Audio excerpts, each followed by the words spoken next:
Let's say you discover a magical gold coin that doubles every 25 years. 75 years later, you'd only have 8 coins. But 1,000 years later, you'd have over 1 trillion. And in just 4,600 years, your gold coins would outweigh the observable universe. This periodic doubling is an example of exponential growth. And while we're not in any danger of discovering a real-life golden goose coin, something almost as consequential has been growing like this for the past 200 or so years: the global economy.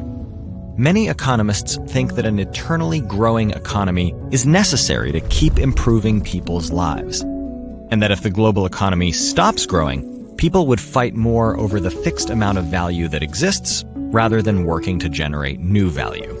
And that raises the question, is infinite growth possible on a finite planet? We measure economic growth by tracking the total financial value of everything a country or the world produces and sells on the market. These products can help us meet basic needs or improve our individual and collective quality of life.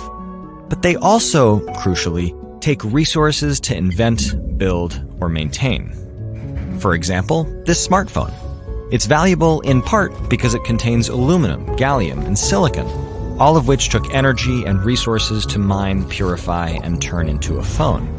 It's also valuable because of all the effort that went into designing the hardware and writing the software. And it's also valuable because a guy in a black turtleneck got up on stage and told you it was. So how do we grow the total financial value of all things? One way is to make more things. Another way is to invent new things. However you do it, growing the economy requires resources and energy.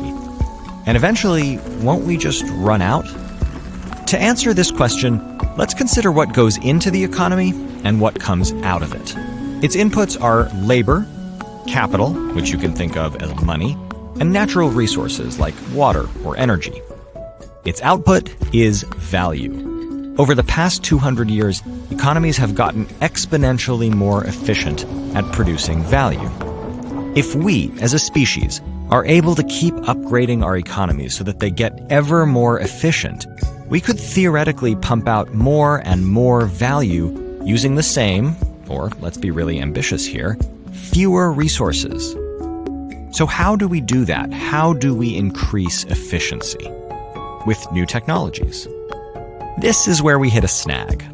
New tech, in addition to making things more efficient, can also generate new demand, which ends up using more resources.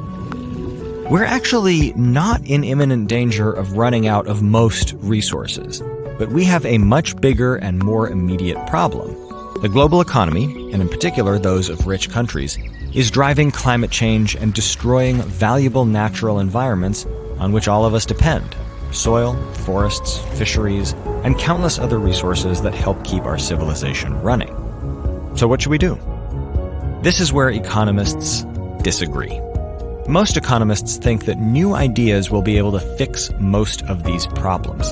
They argue that in the same way that exponentially increasing resource and energy use have fueled exponential economic growth, human ingenuity has also increased exponentially and will rise to meet these challenges in ways that we simply can't predict.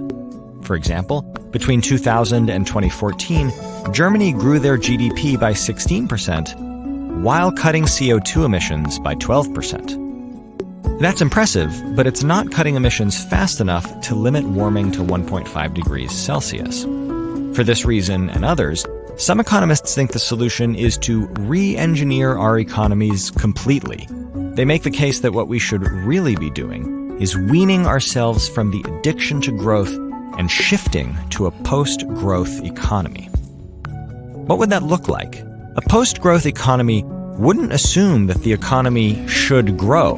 Instead, it would require us to focus on improving what we really need, things like renewable energy, healthcare, and public transportation. To do that, post-growth economists suggest that rich countries should do things like guarantee living wages, reduce wealth and income inequality, and ensure universal access to public services like healthcare. In such an economy, people would be theoretically less dependent on their jobs to earn their living or get healthcare, so it might be more feasible to scale down production of things deemed less necessary. But this raises other questions. Who gets to define what's necessary? How would we resolve the inevitable disagreements? Could we really do away with entire industries? The "we'll come up with new ideas to solve these problems" approach can seem as realistic as, well, a magical gold coin. And the "we have to fundamentally change our economies" approach can seem politically daunting, particularly in rich countries.